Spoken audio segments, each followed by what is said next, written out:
চট্টগ্রামে কাঁচা চামড়া বিক্রি করতে না পেরে ফেলা হচ্ছে ডাস্টবিনে। এই বছর সরকার চামড়ার দাম বাড়ালেও বিগত বছরগুলোর মতোই অনেক কম দামে চামড়া কিনেছেন আড়তদাতারা। ন্যায্য দাম না পেয়ে লোকসানের মুখে পড়েছেন মৌসুমি ব্যবসায়ীরা।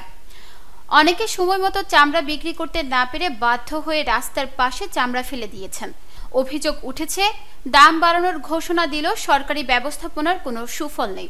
কাঁচা চামড়া সংগ্রহে আগের মতোই রয়েছে সিন্ডিকেট কারসাজি। ফলে সরকার নির্ধারিত দামে চামড়া কেনেননি চট্টগ্রামের আড়তদাতারা। চট্টগ্রাম নগরীর আতুরার ডিপো, চৌমুহনী, দেওয়ানহাট, পতেঙ্গার অনেক মৌসুমি বিক্রেতা কেনা দামেও চামড়া বিক্রি করতে পারেননি। কেউ চামড়া পুঁতে ফেলেছেন, কেউ রাস্তায় ফেলে চলে গেছেন। রোববার সকাল থেকে এসব নষ্ট চামড়া সরানোর কাজ শুরু করেন চট্টগ্রাম সিটি কর্পোরেশনের পরিচ্ছন্নতা কর্মীরা। চট্টগ্রাম সিটি কর্পোরেশনের প্রধান পরিচ্ছন্ন কর্মকর্তা ইখতিয়ার উদ্দিন আহমদ চৌধুরী বলেন, বিভিন্ন পাড়া মহল্লা থেকে মৌসুমি ব্যবসায়ীরা চামড়া কিনে প্রত্যাশিত দামে বিক্রি করতে পারেননি, তাই সড়কে ফেলে চলে গেছেন।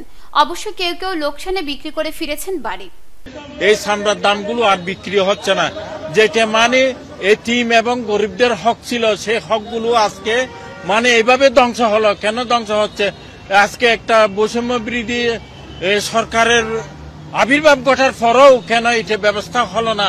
সেই জন্য আমরা আজকে মানে অত্যন্ত দুঃখিত জাতি আজকে যে সম্পদগুলো হারাচ্ছে, এটা দিয়ে আমরা বৈদেশিক মুদ্রা অর্জন করতাম। কেন এই দুর্ভাগ্য আমাদের বাঙালি জাতির? এটা আমরা বুঝতে পারছি না। আমাদেরকে কে ধ্বংস করলো? আমাদের জাতিকে কে ধ্বংস করলো? এটার আমাদের এই খুব আমরা প্রকাশ করতে পারছি না, আমাদের এই ভাষা প্রকাশ করতে পারছি না। ঈদের দিন চট্টগ্রাম নগরের বিভিন্ন এলাকায় মৌসুমি বিক্রেতারা চামড়া নিয়ে বসেন, তবে সবচেয়ে বেশি বিক্রি বার্তা হয় চৌমুহনী এলাকায়। অলিগলি থেকে চামড়া কিনে এখানে এনে জড়ো হন মৌসুমি বিক্রেতারা। পরে আড়তদার কিংবা তাদের প্রতিনিধিরা এসে এই চামড়া নিয়ে যান। চামড়া মূলত নিয়ে যাওয়া হয় নগরের আতুরার ডিপো এলাকায়। সেখানে রয়েছে বড় আড়ত। উপজেলা থেকেও চামড়া আসে এসব আড়তে। এবার সরকারের ঘোষণা অনুযায়ী ট্যানারি ব্যবসায়ীদের এবার ঢাকায় লবণযুক্ত প্রতি বর্গফুট গরুর চামড়া কিনতে হবে 60 থেকে 65 টাকায়। গত বছর এই দাম ছিল 55 থেকে 60 টাকা। আর ঢাকার বাইরে লবণযুক্ত প্রতি বর্গফুট গরুর চামড়ার দাম হবে 55 থেকে 60 টাকা।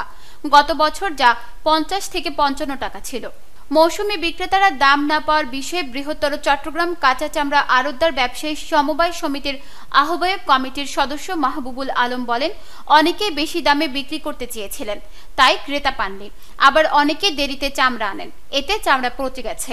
তাই তারা শুরুতে 500 থেকে 600 টাকা দিয়েও একটি চামড়া কিনেছেন, আবার 200 টাকা দিয়েও চামড়া কিনেছেন। নিউজ ডেস্ক, দৈনিক পূর্বকোণ।